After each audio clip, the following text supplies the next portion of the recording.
Profesor, tienes el micrófono apagado. Oh, perdón, Natalia. Sí, eso me di cuenta. Gracias, Natalia. No me había dado cuenta. Bueno, entonces, el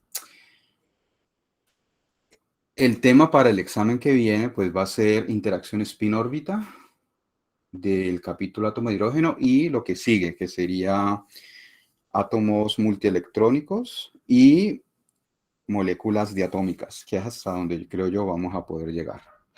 Bueno, el repaso de este tema de interacción spin-órbita en el átomo de hidrógeno, pues es el siguiente. Recuerden que nosotros primero asumimos que tenemos un electrón alrededor del núcleo del átomo de hidrógeno o de un átomo hidrogenoide. Entonces, si hay pues interacciones electrostáticas entre ellos, entre el núcleo, que es un protón, y el electrón, y eso pues nos da origen al operador hamiltoniano para el electrón en el átomo de hidrógeno, que se le llama pues el operador hamiltoniano del átomo de hidrógeno, pero en realidad está describiendo es al electrón, ¿no? Es lo primero que hicimos. Después hicimos la consideración del spin, ¿sí? Debido pues a los resultados experimentales que requieren para poder explicarlos esta nueva propiedad del electrón. Y lo hicimos de dos maneras. Primero, incluimos el spin como algo independiente, ¿sí? La propiedad del spin, es decir, separada sin afectar para nada las otras propiedades, ¿sí? Del sistema, ¿sí? Y entonces, a partir de allí, pues hablamos de lo que son los spin orbitales. Los orbitales atómicos, sencillitos, son la solución de la SID para el operador hamiltoniano sin considerar el spin. Después vienen los spin orbitales, que son ya solución de la SID, podemos decirlo, incluyendo el spin, pero el spin como algo independiente sin interaccionar con nada más. Después incluimos ya el efecto que tiene el spin en las interacciones en el átomo, específicamente la interacción spin-órbita, ¿sí?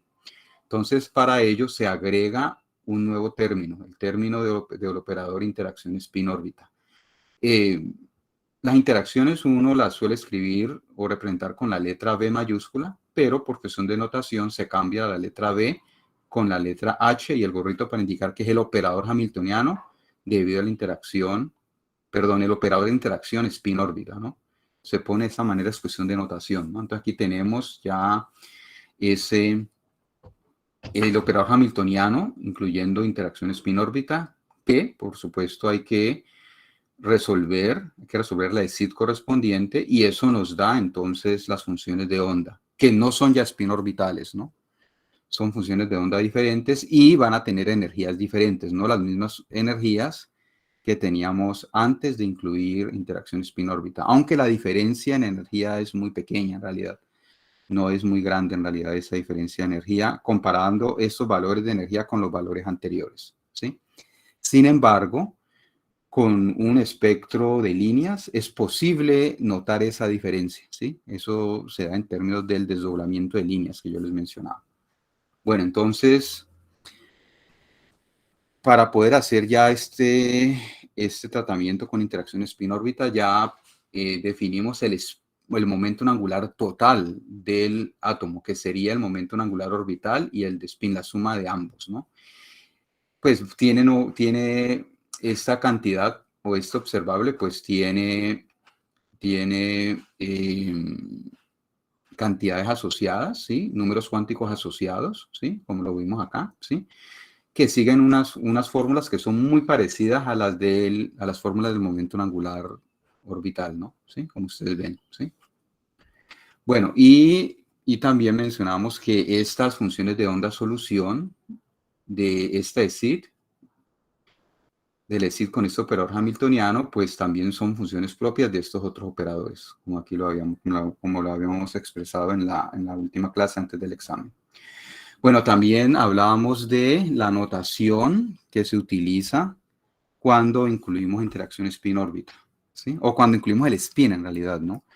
Ya no hablamos en términos de una configuración o en términos de esta configuración electrónica 1S, 2S, 2P, con las letras siendo letras minúsculas, sino que se hablan ya de términos espectroscópicos. Y pues ustedes recuerdan entonces lo que vimos, ¿no? El término espectroscópico, cómo se escribe, ¿no?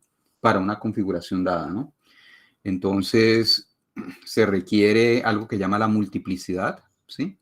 Que depende del número cuántico de spin, es 2s más 1. Se requiere también el número cuántico de momento angular orbital, pero como letra mayúscula, y el número cuántico de momento angular total, el J minúscula, ¿no? Que está definido aquí, ¿sí? Está definido el número cuántico de momento angular. Bueno, y pues también requiere el número cuántico principal, ¿no? El número n, ¿no? Entonces, con eso entonces se pueden escribir estos, la configuración se puede ya escribir de esta manera y pues vemos que va a haber diferencias cuando se incluye la interacción spin-órbita. Ya estos estados que antes uno decía que tenían la misma energía, ya no van a tener la misma energía, ¿no? Se van a dividir en lo que llamamos niveles, ¿no? Bueno, entonces en términos de las energías, también se puede calcular la energía de estos nuevos niveles, ¿sí? Que van a depender ya de tres números cuánticos, n, l y j minúscula. ¿Y cómo se obtiene? Por medio de una corrección que se llama teoría de perturbaciones, ¿no? Donde se tiene la energía antes de considerar interacción spin-órbita y se le agrega una pequeña cantidad, ¿sí?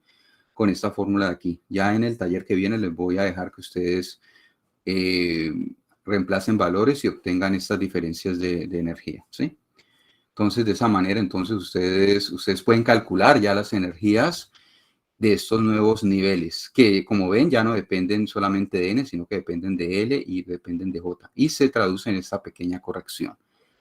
Edward, ¿qué pregunta tiene? Profe, mi pregunta era con relación al signo más o menos que aparece ahí en la fórmula. Sí, dígame. Ese resultado, o sea, J siempre va a ser L más un medio y L menos un medio. O sea que el Pues signo depende de ese resultado como tal, o sea, no de un resultado operacional, sino que uno va a ser menos y el otro va a ser más. correcto, depende de eso. Ahora, recuerden que eso es para L diferente de 0, ¿no? Es decir, esto no toma un valor negativo, ¿no? Ah, Porque L es listo. diferente de 0, ¿sí lo ve? Entonces solamente aplica para este. De hecho, aquí se me corrió un poquito la flecha. La idea es que quede, la flecha en realidad debería quedar es alrededor de aquí, ¿cierto? Entonces, pero es para L diferente de 0, porque para L igual a 0, ese término es igual a 0, esta corrección. ¿Sí, sí me entiende, Eduardo? Sí, profe, sí, era lo que yo Y estaba pensando. eso, entonces sí es, entonces porque recuerde por la definición de J, ¿no? Por la definición de J que tiene toda esta definición de acá, entonces aquí es donde uno lo saca, ¿sí? Bueno, listo. Igual cuando hagan el taller, se van a dar cuenta cuando... Yo les hice un ejemplo, de hecho, la última clase antes del examen, pero pues, bueno, y antes del taller. Pero igual la idea es que ustedes lo hagan en el taller para que entonces se percaten y obtengan los valores que yo les mostré en la clase, ¿no? ¿Alguna otra pregunta, jóvenes?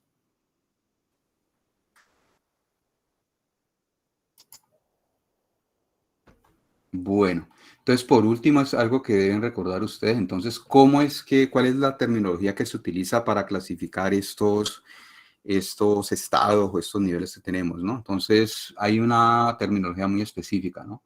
Primero, configuración que les había mencionado, es la notación típica que se usa sin interacción spin-órbita y sin considerar el spin.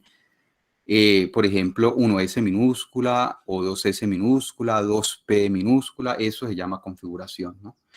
El término, cuando uno habla de término, es cuando considera el spin, pero no interacción spin-órbita, es decir, el spin actuando de manera independiente del momentum de spin orbital, ¿sí? momento angular orbital. Entonces, eso es lo que le llaman términos, ¿no? ¿Sí? Después vienen los niveles. Los niveles sí se considera interacción spin-órbita, ¿sí? Entonces, aquí los niveles van a ser diferentes de los términos ya, ¿sí?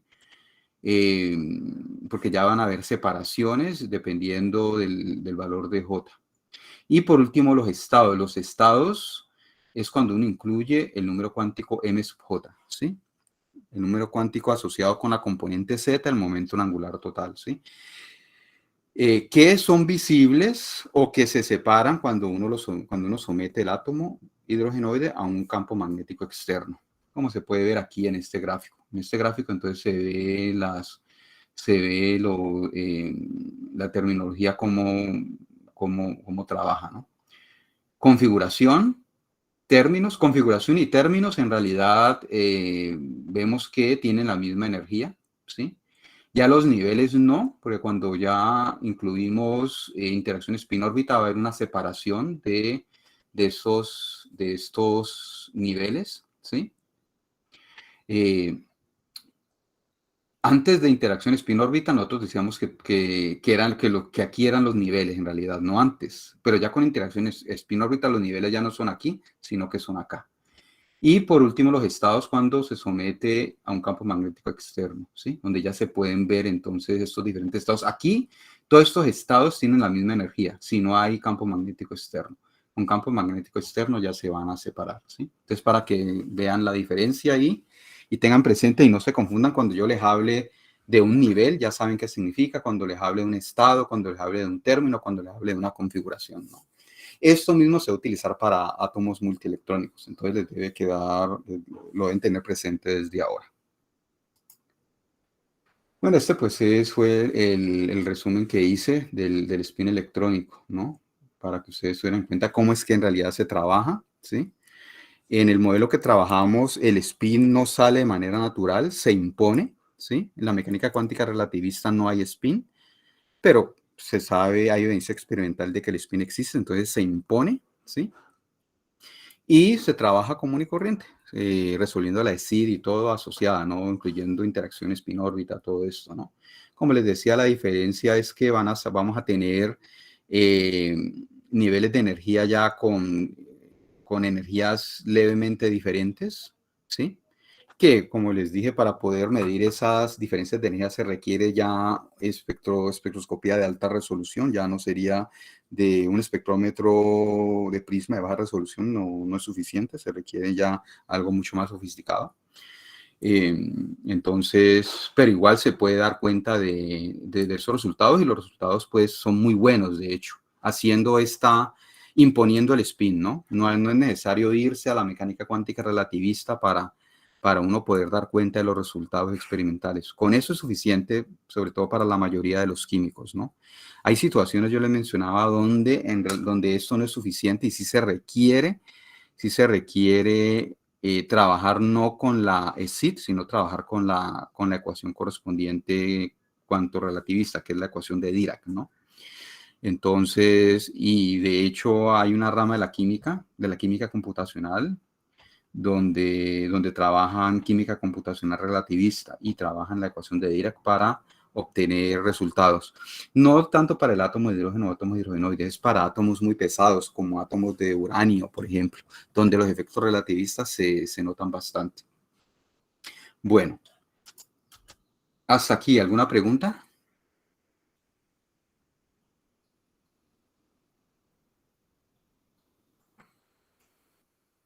Bueno, entonces continuemos con el siguiente capítulo, átomos multielectrónicos y propiedades periódicas.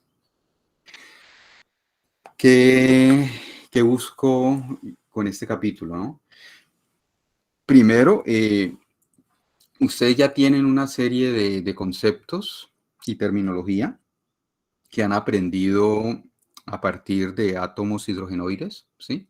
Por ejemplo, el concepto de orbital atómico, por ejemplo, ¿sí? El concepto de configuración, el concepto de nivel, todo lo que vimos la última vez, ¿sí?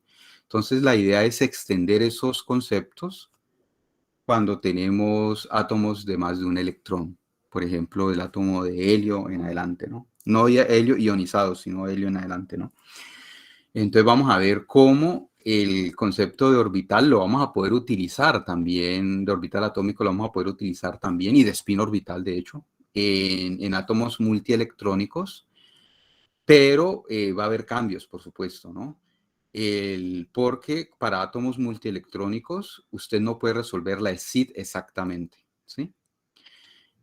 Por esa razón, cuando hablemos de orbitales atómicos en átomos de más de un electrón, va a ser una aproximación. Va a ser una aproximación que se va a llamar la aproximación de orbitales atómicos, básicamente, ¿no? Ya veremos de dónde sale esa aproximación. Entonces, para que tengan en cuenta, en átomos de más de un electrón ya no existen orbitales atómicos, en realidad, ¿no? Los orbitales atómicos solamente va a ser una aproximación conveniente que vamos a utilizar para la descripción de átomos multielectrónicos. Entonces, por ejemplo, cuando usted ve la configuración electrónica del átomo de helio, por ejemplo, 1s2, por ejemplo, ¿no? ¿Sí?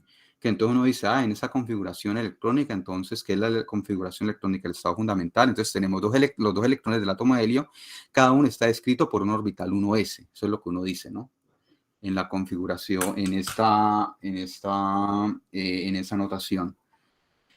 Resulta que eso en realidad es una aproximación. Los orbitales 1s ya no van a existir en el átomo de helio, sino que bajo ciertas condiciones, ciertas aproximaciones, usted sí puede utilizar esa noción de orbital atómico, ¿sí? Es para que lo tengan presente. Más adelante vamos a detallar más esto. Bueno, entonces, también vamos a ver nuevos conceptos y nuevos métodos, de hecho, principios también, que aparecen cuando tenemos sistemas de más de un electrón, átomos de más de un electrón, ¿sí? Por ejemplo, el concepto o el principio de antisimetría, por ejemplo, ¿no? Lo que se suele conocer como el principio de exclusión de Pauli, ¿no? Entonces, eso ya surge cuando tenemos más de un electrón en nuestro átomo, ¿no? Con un solo electrón, no, ese principio no existe, ¿no? Y también otros conceptos adicionales y métodos también que vamos a utilizar para resolver la SID, ¿no? Hasta el momento la SID la podemos resolver de manera exacta, ¿no? Para átomos hidrogenoides, yo les mencioné, se puede resolver de manera exacta, pero eso no siempre es así. Para el átomo de helio, entonces requerimos métodos aproximados para obtener una solución aproximada. Y vamos a ver esos métodos, el método variacional y teoría de perturbaciones. Son los dos métodos que nos van a servir para este caso. Bueno, ya lo veremos pues con más detalle más adelante, ¿no? ¿Y para qué vamos a hacer esto? En últimas, para poder dar cuenta de lo que son las propiedades periódicas de los elementos químicos, ¿sí? Recuerden que la ley periódica se origina en el siglo XIX, ¿sí? Pero, bueno, y en la primera mitad del siglo XX ya sale pues la ley periódica definitiva en términos del número atómico, ¿sí?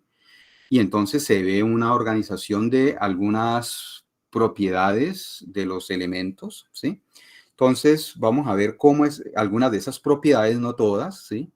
Por ejemplo, la propiedad de lo que es la energía de ionización o afinidad electrónica, por ejemplo, vamos a ver cómo esas propiedades se pueden explicar por medio de este modelo cuantomecánico que vamos a construir de un átomo multielectrónico, ¿no? ¿Sí? Entonces ya lo veremos más adelante. Y también en últimas va a ser el árbitro, es decir, porque estas propiedades periódicas pues son resultados experimentales, por ejemplo, la energía de ionización de un átomo, ¿no? Entonces vamos a ver cómo entonces esos resultados experimentales van a servir de árbitro para darnos cuenta si nuestro modelo está bien o no, o definitivamente habría que cambiar de modelo. Por supuesto que el modelo funciona, ¿no? El modelo de la SID va a funcionar para dar cuenta de esas propiedades periódicas, ¿no? Bueno. Los indicadores de logro, ya a medida que vayamos avanzando, ustedes los irán entendiendo, ¿sí? Por el momento, pues, va a haber términos que ustedes no entienden, como el principio de antisimetría, lo que es el método variacional, cosas de ese estilo, ¿no? Pero más adelante entonces irán entendiendo estos términos y ya se irán familiarizando con esos indicadores de logro y ustedes entonces se darán cuenta si están cumpliendo los objetivos del capítulo. Entonces, esto ya se los dejo para que ustedes lo estudien por su cuenta, lo lean por su cuenta. Bueno, entonces ahora vamos a iniciar con, bueno, estos son los temas de esta unidad, de este capítulo, ¿sí?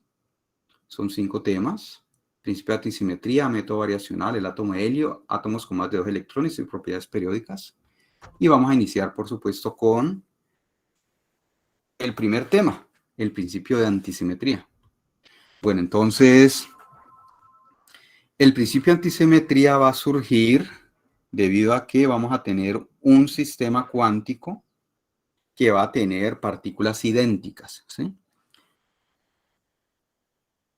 Ejemplo, el átomo de helio, ¿no? El átomo de helio sabemos que se compone de un núcleo que tiene 2 protones y 2 neutrones, ¿sí? Ubicado en el centro de coordenadas, ya sabemos, ¿sí? Va a tener una masa m y una carga más 2e porque tenemos 2 protones y vamos a tener 2 electrones allí, ¿sí? Alrededor del núcleo, ¿sí? Lo vamos a etiquetar como E1 y E2, ¿no? Nomás hay un núcleo, entonces nomás vamos a tener una sola partícula. De hecho, ustedes saben pues que en el núcleo pues hay más partículas, ¿no? Que son partículas idénticas, pero no, para el interés de nosotros vamos a considerar que el núcleo es como si fuese una sola partícula, ¿sí? Una partícula de masa m mayúscula y carga más 2e. No nos va a interesar la composición del núcleo a este nivel, ¿no? Eso ya sería pues la química nuclear, ¿no? Que pues no es de interés en este curso. Pero además de eso, pues tenemos estos 2 electrones, ¿sí? Que son idénticos. Uno no tiene razón física para distinguir un electrón de otro. Uno, ¿cómo distingue? Si pensamos en términos clásicos, una partícula de otra, ¿no? Pues por las propiedades, un objeto de otro. Uno, ¿cómo lo distingue? Por las propiedades de ese objeto, ¿no? Por ejemplo, usted puede tener supongamos que usted puede tener 2 canicas que usted cree que son idénticas, ¿no? Pero supongamos que usted llega y pesa cada una de las canicas, ¿no? Posiblemente le dé que una canica sea un poquito más liviana que la otra, ¿sí? Entonces ahí usted ya tiene cómo diferenciar una canica de la otra, ¿cierto? Entonces, por algunas de sus propiedades uno puede diferenciar una partícula de otra, ¿no? ¿Sí? Pero ¿qué sucede cuando tenemos partículas idénticas, ¿sí? Por ejemplo, 2 electrones que tienen exactamente la misma masa, tienen exactamente la misma carga y el mismo spin, ¿no? Entonces, ¿uno cómo hace para diferenciarlas? Ahorita vamos a ver, entonces, vamos a resolver ese interrogante si consideramos los electrones como clásicos o como cuánticos. Bueno, entonces aquí está el sistema de coordenadas, un sistema de coordenadas cartesianos donde ubicamos el núcleo en el origen de coordenadas y los 2 electrones alrededor. Es como si les tomásemos una foto desde el punto en un sentido clásico, donde tendríamos el electrón 1 aquí y el electrón 2 acá, cada uno caracterizado por un vector de posición, R1 y R2, respectivamente. Entonces, yo aquí puedo diferenciar el electrón 1 del electrón 2, ¿cierto? Desde el punto de vista clásico. Porque recuerden que desde el punto de vista físico, de la mecánica clásica, yo caracterizo o defino el estado físico de esa partícula especificando la posición y la velocidad o el momentum de la partícula. En este caso, pues vamos a hablar de la velocidad, ¿no? Entonces yo sé que esta es la partícula, el electrón 1, porque está caracterizado por el vector de posición 1 y el vector de velocidad 1. Y lo mismo este otro electrón de acá. Entonces yo los puedo diferenciar. Etiqueto electrón 1 y electrón 2, ¿cierto? Ahora, ¿qué sucede si, supongamos, estamos haciendo esto desde el punto de vista clásico? Yo apago la luz, por ejemplo, ¿no? Y más tarde enciendo la luz y vuelvo a tomar una foto, ¿sí? Veo los electrones aquí. Vean, anteriormente estaba acá y después los veo acá, ¿cierto? Ahora viene la pregunta, ¿sí? ¿Cuál es el electrón 1 y cuál es el electrón 2? ¿Sí? Como les dije, lo tenemos acá. Es como si yo cerrase los ojos, esto está evolucionando en el tiempo, y abro los ojos y capturo ese instante en el cual abro los ojos y están aquí, ¿cierto? Entonces ahora viene la pregunta, ¿cuál es el electrón 1 y cuál es el electrón 2, ¿no? Recuerden, estamos pensando clásicamente, ¿no? ¿Sí? Entonces, como yo les mencionaba, los electrones son idénticos en términos de propiedades, ¿no? Entonces, cualquier propiedad que yo le mida a este electrón y a este electrón me va a dar el mismo valor, ¿sí? No es como en el caso de las canicas, que yo puedo diferenciar una de la otra porque una es levemente más liviana que la otra. Ambas no van a tener la masa, la misma, no van a pesar exactamente igual. Una va a ser más liviana que la otra, ¿no? Pero acá no, en términos de estas partículas fundamentales, no. Pesan lo mismo, misma carga eléctrica, mismo spin, no las puedo diferenciar. Entonces, ¿cómo lo hago, no? En mecánica clásica se puede hacer. ¿Por qué? Se puede hacer o se puede diferenciar el electrón 1 y el electrón 2, porque yo sé que si yo conozco la posición y la velocidad de cada una de estas partículas, yo puedo resolver la ecuación de Newton, la segunda ley de Newton, la ecuación que sale de la segunda ley de Newton. Y al resolver esa ecuación, me va a dar lo que llama una trayectoria, es decir, me va a dar la posición y la velocidad de cada electrón en cualquier tiempo. Entonces yo sé que la partícula va a evolucionar en el tiempo y va a llegar, por ejemplo, a las posiciones nuevas. Y la partícula, el electrón 1, por ejemplo, va a seguir una trayectoria específica. Entonces yo ya sé que ese va a ser el electrón 1 y el electrón 2 va a seguir esa trayectoria específica y va a llegar acá. Entonces, desde el punto de vista clásico, yo sí puedo distinguir las partículas si yo las etiqueto desde el inicio. Este electrón 1, electrón 2, entonces sigo la trayectoria de la partícula y yo ya me doy cuenta que en ese tiempo la partícula, el electrón 1 obligatoriamente tiene que estar aquí y el electrón 2 obligatoriamente tiene que estar acá. Entonces las puedo diferenciar, ¿sí? ¿Hay alguna pregunta, jóvenes? ¿Están entendiendo lo que les estoy diciendo? ¿O tienen alguna inquietud?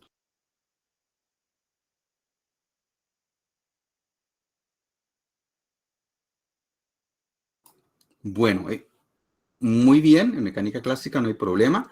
Si tengo partículas idénticas, como el caso de dos electrones, los puedo diferenciar, ¿no? Ricardo. Es que vos al principio dijiste que los dos electrones tienen el mismo spin. O sea, Claro, uno asume eso, no, o... ¿cómo así que uno asume que tiene el mismo spin? O ¿Usted sea, porque... conoce dos electrones con spin diferente? Recuerda que el spin es una propiedad, ¿no? No estoy hablando del número cuántico m sub s, que es diferente, ya, ¿no? sí. Que puede ser más un medio o menos un medio. Sí, ahí me equivoqué. Es el número cuántico S. El número cuántico S es el mismo que es un medio, acuérdese, para un electrón. El número cuántico S que aparece aquí, este S de acá, no el m sub s, siempre tiene el mismo valor que es un medio, ¿sí? Entonces, por eso uno dice que el electrón tiene spin un medio. Y el spin es una propiedad intrínseca, ¿sí? Como la masa o la carga, ¿sí? Entonces, usted no va a tener dos electrones que tengan diferente spin. Siempre va a ser un medio. ¿Sí le queda claro, Ricardo? Sí, bro, gracias. Bueno, excelente. Pero buen punto, de hecho. Puede sonar confuso, pero estamos hablando desde esa propiedad llamada spin, ¿no? Que está asociada con el número cuántico de spin, no con el número cuántico m sub s, que sí puede tomar dos valores. Bueno. Entonces, bien, los electrones son idénticos, no, pero sí puedo distinguirlos en el caso clásico, porque cada electrón, yo los etiquete al inicio a un tiempo t igual a 0, cada electrón va a seguir su propia evolución en el tiempo, que se llama una trayectoria resultante de resolver la ecuación de Newton que sale de la segunda ley de Newton, ¿no? Bueno, pero ¿qué pasa en el caso cuántico? Entonces, en el caso cuántico, ustedes saben que nosotros también utilizamos este tipo de gráficas donde etiquetamos el electrón 1 acá, un puntico, el electrón 2 acá, ¿cierto? Antes lo teníamos para un solo electrón, para el átomo de hidrógeno. Acá tenemos estos dos electrones, ¿cierto? Una forma de etiquetarlos. Esto no quiere decir que el electrón sea un puntico en el espacio, solamente una forma de representar, ¿sí? Entonces, ¿cuál es en este caso o cómo definimos el estado del sistema? Recuerden que el estado del sistema, cuando era clásico, era la posición y la velocidad de cada electrón. Pero recuerden que en mecánica cuántica el estado se define mediante la función de onda cuántica, ¿sí? Entonces, la función de onda cuántica es una función que va a depender ¿de qué? De las coordenadas de posición de cada electrón y va a depender del spin de cada electrón, ¿no? Y va a depender del tiempo, ¿sí? Porque pues si no tenemos estado estacionario, pues eso hay una dependencia en el tiempo. De hecho, igual la función de onda depende del tiempo en general. Ya cuando tenemos estados estacionarios es que podemos separar entre la parte temporal y la parte espacial, ¿no? Pero en general la función de onda depende del tiempo. Entonces tenemos esto. Este es el estado, es una función que depende de estas variables. Aquí no hay ninguna variable de velocidad ni de momentum, nada de eso, ¿no? Solamente son estas variables, como ustedes lo recuerdan, que debemos incluir ya la propiedad del spin también. Por eso tenemos el spin 1 y el spin del electrón 2, ¿no? Listo, entonces, pues que es una función de onda, yo ya no puedo decir que mi electrón está definido por un puntico en el espacio en esa posición exacta R1 o R2. Va a ser como si fuese una especie de nube electrónica, ¿sí? Entonces yo, en este caso específico, por ejemplo, yo digo, bueno, este electrón está deslocalizado en el espacio, pero vemos que hay una mayor probabilidad de encontrarlo alrededor de esta pequeña región acá, ¿sí? Que en este caso pues coincidiría con el valor promedio de R1, el valor esperado del electrón 1. Y ese otro electrón está escrito por esta nube electrónica o este módulo de la función al cuadrado, pero va a haber más probabilidad de encontrarlo acá. Yo ya no puedo decir exactamente dónde está el electrón 1 o el electrón 2. Tengo que hablar en términos de probabilidades, ¿no? Este electrón, por ejemplo, yo sé que tiene una alta probabilidad de estar aquí, pero va a tener una probabilidad pequeña de estar por acá, pero va a haber una probabilidad de encontrarlo por acá o por acá. Lo mismo este de acá, ¿sí? Bueno, entonces ya no hay una posición exacta. Eso ya es imposible en mecánica cuántica, ustedes lo saben, ¿no? Es imposible hacerlo. Bueno, entonces, ¿qué sucede si nos hacemos la misma pregunta? A un tiempo t posterior, ¿cómo hago para decir este es el electrón 1 y este es el electrón 2, por ejemplo, más adelante? ¿Sí? Viene lo mismo, las propiedades físicas intrínsecas, masa, carga, eléctrica, spin, son iguales, ¿no? Entonces no se pueden diferenciar, ¿no? Pero entonces vamos a ver si hacemos lo mismo que hicimos en el caso clásico. Hacíamos la evolución en el tiempo del estado del sistema. El caso anterior era un estado clásico que nos permitía saber el electrón en dónde va a estar el electrón 1 o 2 a un tiempo determinado porque sigue una trayectoria, ¿no? Entonces, aquí vamos a hacer lo mismo, solamente que ya no podemos utilizar la ecuación de Newton. En este caso, si yo quiero conocer la evolución en el tiempo de este estado cuántico, ¿qué ecuación debo resolver?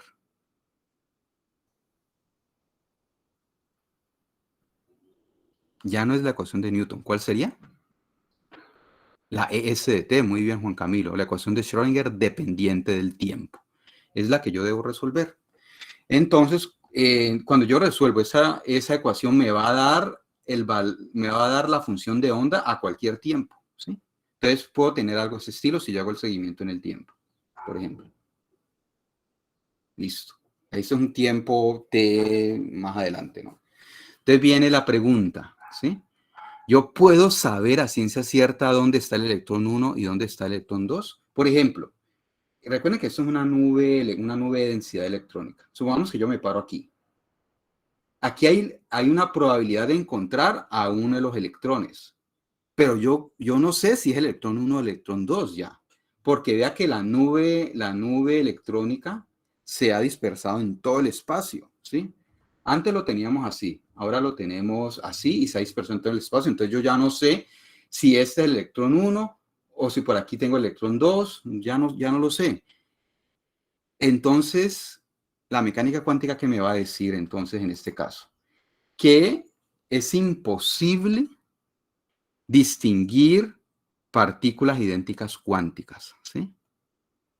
Si yo pudiera distinguirlas, entonces tendría que utilizar una trayectoria, como en el caso clásico. Y si utilizo una trayectoria, violaría el principio de indeterminación, ¿sí?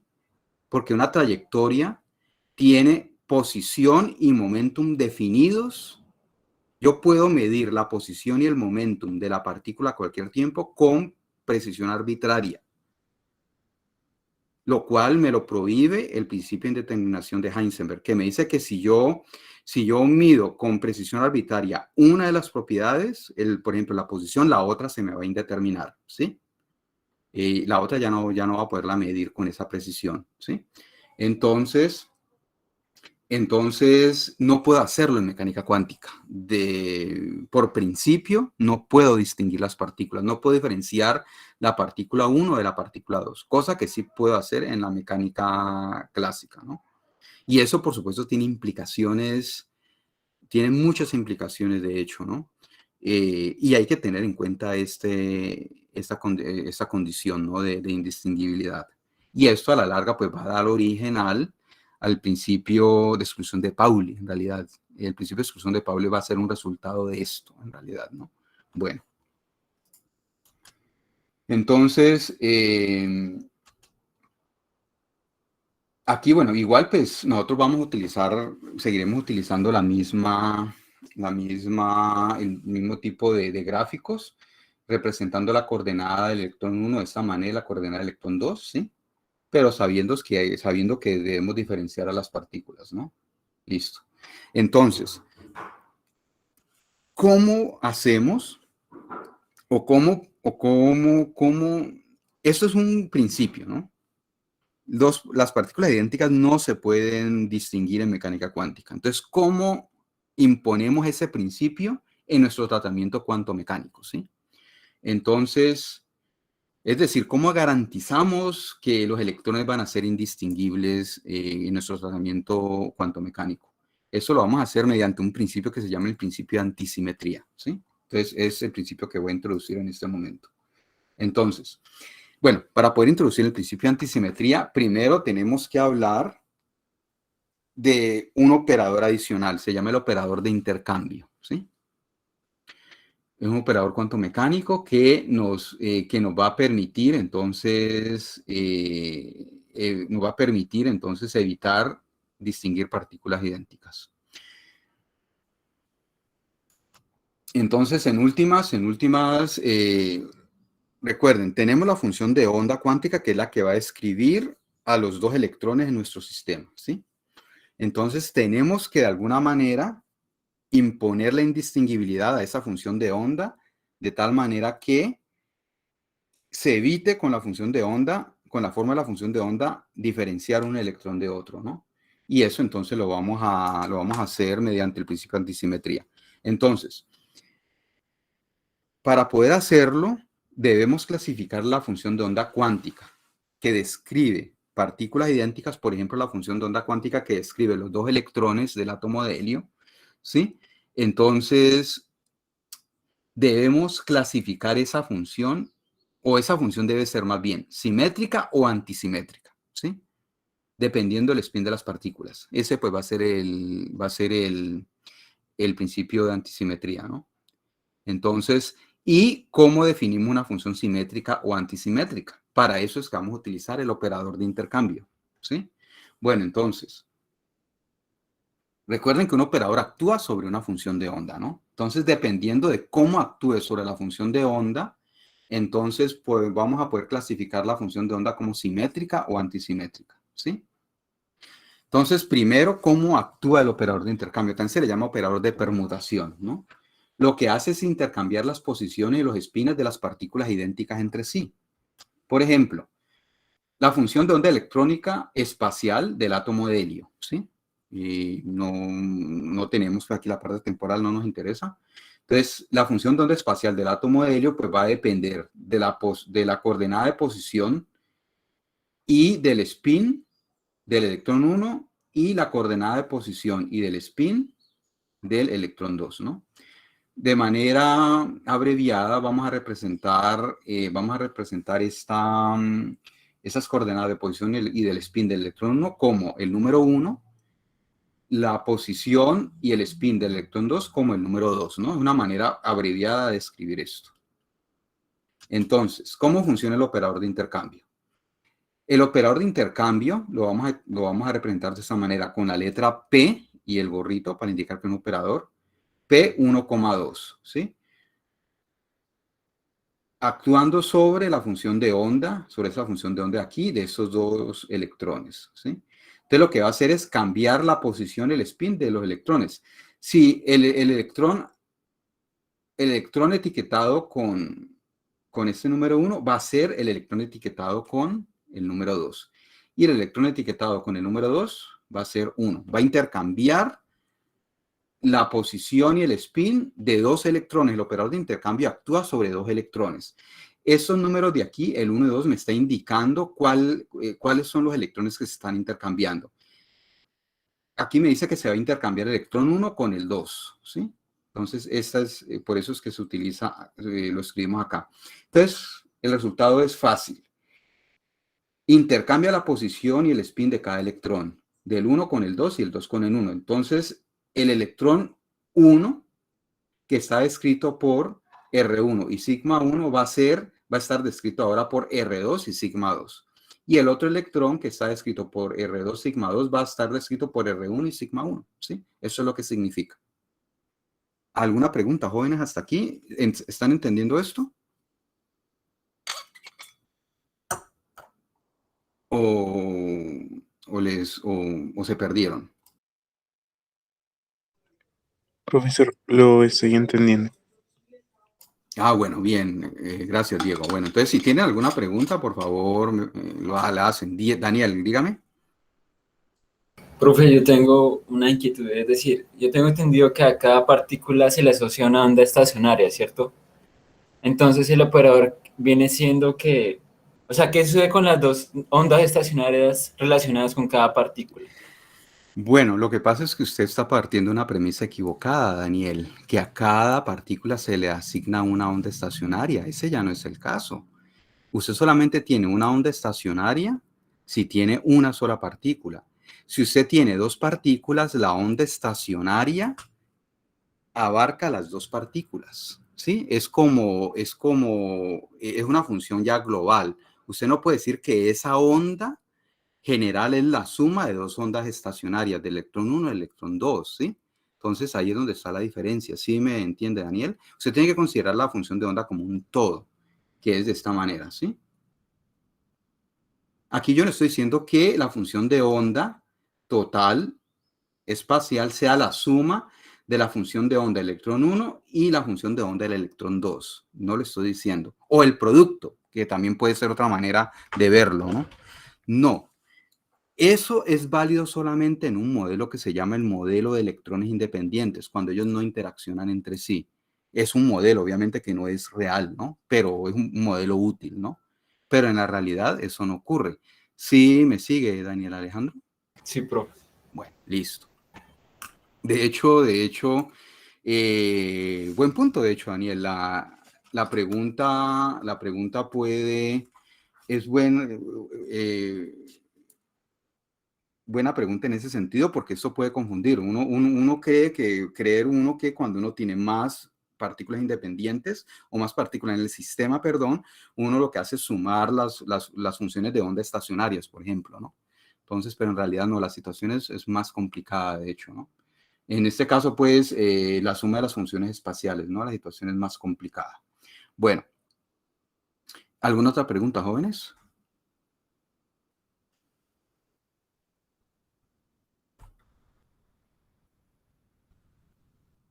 Bueno, entonces sigamos. Entonces, hasta aquí ya sabemos cómo funciona ese operador de intercambio, ¿no? Entonces, ahora lo podemos ver de manera gráfica, ¿no? Recuerden que siempre es bueno tener como diferentes formas de uno representar cosas en su mente, ¿no? Porque eso pues le ayuda como recurso mnemotécnico, ¿no? Entonces, por ejemplo, yo puedo imaginarme las dos partículas en el espacio, la partícula 1, la partícula 2, por ejemplo, cada uno con su propiedad coordenada de posición y coordenada de spin. Entonces el operador de intercambio lo que hace es cambiarla de posición y de spin. La 1 pasa a ser la 2 y la 2 pasa a ser la 1, ¿sí? Con sus propiedades correspondientes, R2, sigma 2, R1, sigma 1. Eso es lo que hace en realidad, ¿no? ¿Sí?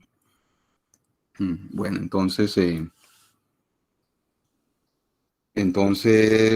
ahora vamos entonces recuerden que si uno tiene un operador cuanto mecánico, uno pues va a tener una ecuación de valor propio de ese operador, ¿no? Entonces, en este caso, el operador de intercambio pues tiene su ecuación de valor propio, donde f sub k son las funciones propias del operador de intercambio y c sub k pues va a ser los valores propios, ¿sí? Ahora, resulta que para ese operador de intercambio vamos a tener dos posibles valores propios, más 1 o menos 1, más 1 o menos 1, que lo podemos escribir de esta manera, ¿no? No vamos a tener más valores propios en este caso, ¿no? Entonces, ¿cómo vamos a definir una función simétrica? Una función va a ser simétrica. ¿Una función simétrica qué es? Es una función propia del operador de intercambio, ¿sí? Cuyo valor propio es más 1, ¿sí? Entonces, ¿eso qué significa? Significa lo siguiente. Si el operador de intercambio actuando sobre la función propia simétrica me va a dar la misma función. ¿Por qué? Porque el valor propio vale más 1. Está aquí, ¿no? ¿Sí les queda claro? De pronto lo hago un poquito más. Aquí ya tenemos entonces el valor más. Voy a ponerle aquí el valor más.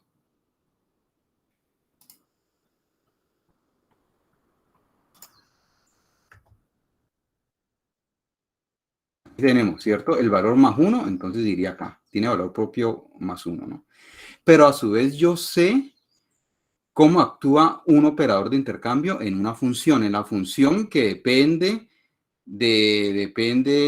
recuerden la notación, ¿no? Este 1 significa la posición y el spin de la partícula 1, este 2, la posición y el spin de la otra partícula.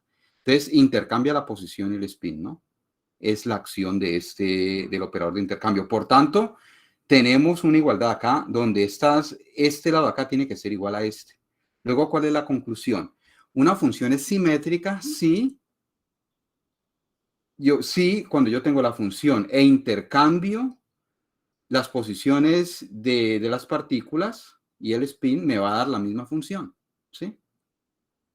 Me da la misma función. Entonces ahí yo tendría una función simétrica. Ahorita vamos a hacer ejemplos de esto, ¿no? Una función antisimétrica, ¿qué va a ser? Va a ser una función propia del operador de intercambio, pero el valor propio va a ser menos 1, ¿sí? Entonces, por ejemplo, entonces viene lo mismo. El operador de intercambio actuando sobre la función propia, pues me va a dar menos la función propia. Pero ya sé cómo actúa el operador de intercambio en una función. Por tanto, una función antisimétrica de esta manera, que si yo cambio las coordenadas de las partículas, me va a dar la función multiplicada por menos 1. ¿Sí? Se va a poder escribir de esta manera. Esa es la conclusión entonces que yo saco de aquí, ¿no? Bueno. Entonces vamos a ver ejemplos para que les quede esto claro. Supongamos que tenemos esta función, la función 1, 2, una función escrita de esta manera. x1, y2, z1 más x2, y1, z2, ¿sí? Ahora, ¿qué hago yo? Le aplico el operador de intercambio a esta función. ¿Qué significa? Cambiar las etiquetas. Si tengo la etiqueta 1, la cambio por la etiqueta 2. Si tengo la etiqueta 2, la cambio por la 1. Entonces me queda x2, y1, z2 más x1, y2, z1. ¿Sí están entendiendo?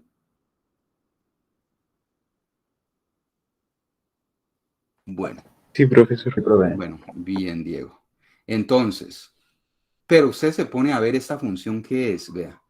x1, y2, z1, que salió de aquí, de hacer el intercambio acá, es esta misma función de acá. Y esta función de acá es esta de acá.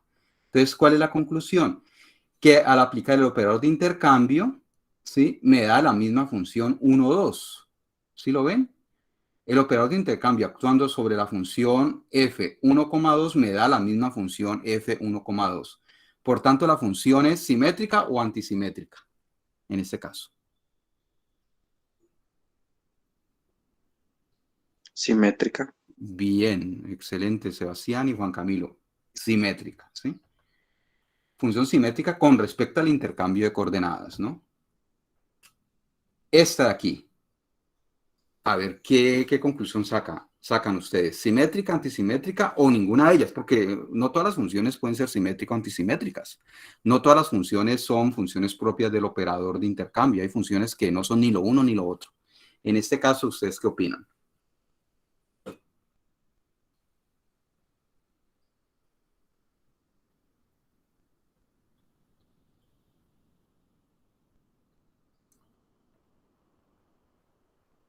Recuerden, intercambian las etiquetas, la 2 por la 1 y la 1 por la 2, ¿sí?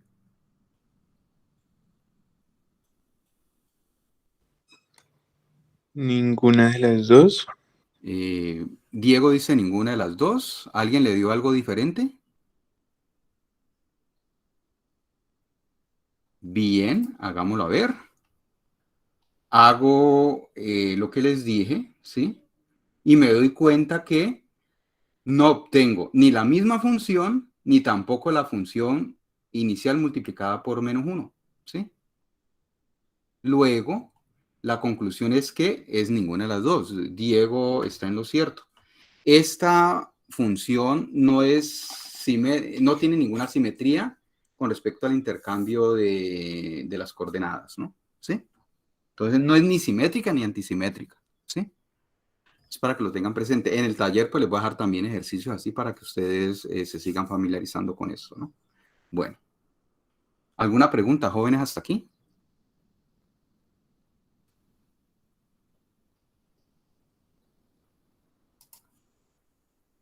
Continuemos. Ahora sí, entonces vamos a hablar del... bueno, Jessica está preguntando qué implica que no sea ninguna de las dos. Ya veremos las implicaciones, ¿no? Recuerden la condición, y esto, bueno, esto en última se resuelve con este principio de antisimetría, ¿no?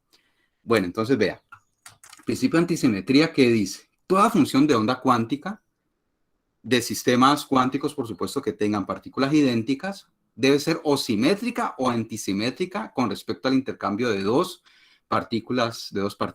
Debe ser o simétrica o antisimétrica. Entonces, para responderle a Jessica, si una función de onda no es ni simétrica ni antisimétrica, significa que esa función de onda no puede describir ningún sistema cuántico que tenga partículas idénticas, porque la función de onda debe ser simétrica o antisimétrica, ¿sí? Entonces no me serviría. Pero yo sí puedo utilizarla como punto de partida para construir funciones simétricas o antisimétricas. Eso sí se puede hacer. Partir de esa función, haciendo una combinación especial, y yo puedo generar funciones simétricas o antisimétricas, ¿no? Pero si no es ninguna de las dos, no me sirve para escribir este tipo de sistemas. ¿Sí le queda claro, Jessica?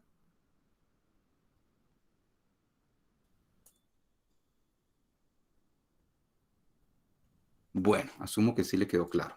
Seguimos entonces. Bueno, listo, Jessica, excelente. Bueno. El principio de antisimetría de Pauli me dice lo siguiente. Si las partículas idénticas tienen spin entero, ¿sí? No todas las partículas tienen spin fraccionario, ¿no? Partículas que tienen spin entero. Ya les dejo de tarea que ustedes averigüen partículas que tengan spin entero, 0, incluido el 0, de hecho 0, 1, 2, lo que sea. Esas partículas se llaman bosones, primero que todo, ¿no? Es un nombre nomás. Si tiene spin entero, se le llaman bosones, ¿no? Y resulta que si las partículas idénticas son bosones, es decir, tienen spin entero, toda función de onda cuántica que describa ese sistema debe ser simétrica, ¿sí? Obligatoriamente. Ahora sucede con sistemas que tengan partículas idénticas con spin fraccionario igual a la mitad de un número entero, ¿sí? Impar, por supuesto, porque un número entero par dividido por 2, pues va a dar un número entero. Por ejemplo, 1 medio, 3 medios, así sucesivamente. A esas partículas se llaman fermiones, de hecho. Entonces, si tenemos un sistema de partículas idénticas fermiónicas o que sean fermiones, que tengan spin fraccionario de esa manera, la función de onda que escriba el sistema debe ser antisimétrica, ¿sí? No puede ser simétrica, sino antisimétrica. Vamos a adelantarnos. Átomo de helio. 2 partículas idénticas que son electrones. Entonces, la función de onda electrónica debe ser simétrica o antisimétrica. ¿Ustedes qué dicen? Antisimétrica. Antisimétrica, muy bien, por el principio de antisimetría de Pauli, ¿sí? Debe ser una función de onda antisimétrica, porque ya sabemos a qué se debe eso. Eso es para garantizar la indistinguibilidad de las partículas, como ya veremos, ¿no? Que esto lo garantiza. Bueno. Listo, entonces, ¿qué es lo que pues les menciono acá? Entonces, un sistema, un átomo multielectrónico con más de un electrón, la función de onda electrónica debe ser antisimétrica, ¿sí? Bueno, entonces ahora ya con esto, ya entienden lo que significa antisimétrica, ¿no? Ya lo entienden, por eso les hablaba en términos del operador de intercambio, ¿no? Una función antisimétrica es una función propia del operador de intercambio con valor propio menos 1, es decir, cumple esta propiedad de aquí, que va a ser importante para poder entonces caracterizar nuestra función de onda multielectrónica.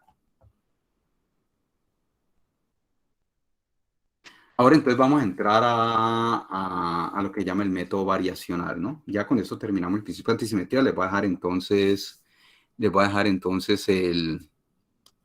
en el taller para que ustedes entonces estudien esto. Esto también está en Chamizo, de hecho, entonces también lo pueden repasar allí. Edward, ¿qué pregunta tiene? Profe, no entendí la parte del spin con un número entero. O sea, ¿cómo así? No, que la función de onda total debe ser antisimétrica, es decir, la función de onda escrita de esta manera. Supongamos que yo tuviese, por ejemplo, una función, supongamos que aquí no tuviese 2 electrones, sino que tuviese 2 bosones, por ejemplo, ¿no? No 2 fermiones, no 2 bosones, ¿no? Como esta función de onda, ¿sí? Entonces, esta función de onda, si yo quisiese escribir ese sistema de 2 bosones, esa función de onda debe ser simétrica. Es decir, debe cumplir con esta condición de acá. Que si yo intercambio la posición de las partículas y el spin también, me debe dar la misma función, ¿sí? Si es bosón. Pero si es fermión, que es el caso que nos compete, es lo contrario. Debe ser una función antisimétrica, que si yo hago el intercambio de esa manera, me debe dar la misma función, pero con signo negativo, ¿sí? Esa es la clasificación. Ahora, yo lo estoy haciendo como definición. Yo no les estoy demostrando esto, ¿no? La demostración ya va más allá de este curso, ¿no? Implica ya mecánica cuántica estadística, mecánica cuántica relativista y estadística, ¿no? Mecánica cuántica estadística. Entonces ya no hace parte de este curso, ¿no? Eso se llama en general el teorema de la estadística de spin, en realidad, ¿no? Que es la que da cuenta de todo esto, ¿no? Entonces yo se los estoy imponiendo, ¿sí? Estoy diciendo que por definición estamos asumiendo el principio de antisimetría, ¿sí? ¿Sí me entiende, Eduardo, o sigue teniendo dudas? Sí, profe, o sea el número spin no es el un medio que conocemos, sino es como otro, o sea, ya ese concepto ya no cabe acá. ¿Cómo así que ya no cabe? ¿No? Ese pedazo sí, ahora ya no se lo entiendo. Cada partícula recuerde que el spin es una propiedad intrínseca de la partícula, ¿sí? Un electrón, todos los electrones en el universo tienen el mismo spin, un medio, ¿sí? No es que usted no es que usted midió por allá un electrón por allá en otra galaxia y resulta que tenga spin 3 medios o tenga spin 1, por ejemplo. No, es una propiedad intrínseca como la masa y la carga. Usted nunca va a tener un electrón con carga positiva, por ejemplo. Usted sabe que la carga de electrón es negativa y es un valor único, ¿sí? Lo mismo pasa con el spin. Cada partícula cuántica tiene un valor único de spin, ¿sí? Porque es una propiedad intrínseca. Entonces, si yo tengo un conjunto de electrones, entonces todos los electrones van a tener la misma propiedad de spin, un medio. Van a tener siempre un medio. Otra cosa ya es el momentum angular de spin total, que es diferente, porque el momento angular de spin total sí implica la suma vectorial de los momentos angulares de spin de cada partícula, ¿sí? Pero cada partícula tiene su propio spin y es siempre el mismo si la partícula es idéntica. ¿Sí me hago entender, Edward? Sí, profe, ya. Bueno, bien. Ojo muchachos con eso, no se vayan a confundir porque después vamos a hacer esas sumas vectoriales, de hecho, para hallar el momento angular de spin total y el momentum angular orbital total y el momentum angular total del átomo multielectrónico, ¿no? Hay que tener en cuenta esas sumas vectoriales. Pero recuerden, cada partícula cuántica tiene su propio valor de spin. Llámese protón, llámese neutrón, llámese gluón, muón, lo que ustedes quieran, va a tener siempre su spin. Si ustedes quieren saber el valor del spin de una partícula cuántica, ¿qué pueden hacer? Pueden ir a Wikipedia, de hecho, buscan el nombre de la partícula y ahí les va a decir entonces, vamos a ver si lo hacemos acá, ¿no?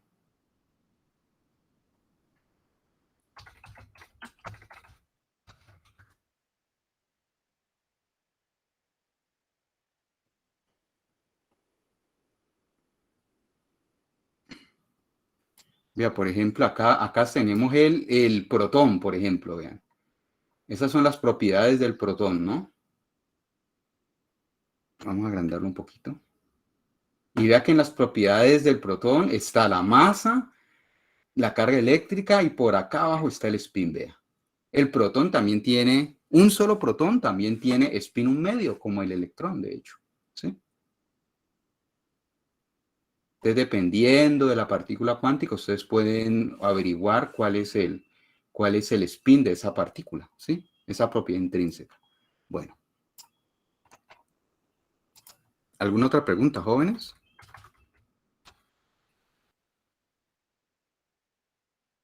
Vean. El fotón es otra partícula cuántica. ¿Qué spin tiene el fotón? 1. ¿Sí? El spin, entonces el fotón es una partícula que tiene spin entero, de hecho. Es 1, ¿sí?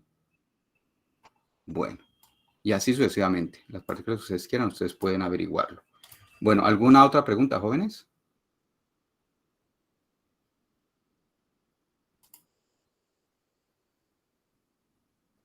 Ejemplo, supongamos que yo tengo un gas de electrones, ¿no? Un gas que tiene N electrones, una gran cantidad de electrones. La función de onda total de ese gas de electrones debe ser simétrica o antisimétrica.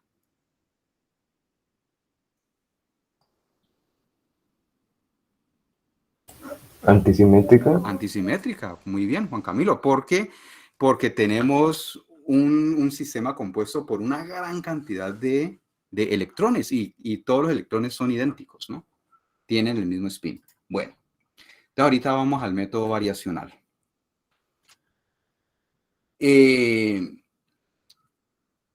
Recuerden que yo les dije desde el inicio, en últimas, el tratamiento cuantomecánico que nosotros realizamos es, si tenemos nuestro sistema o nuestro fenómeno físico de interés, es modelar nuestro sistema para obtener un operador hamiltoniano y con ese operador hamiltoniano resolvemos la SIT, ¿cierto?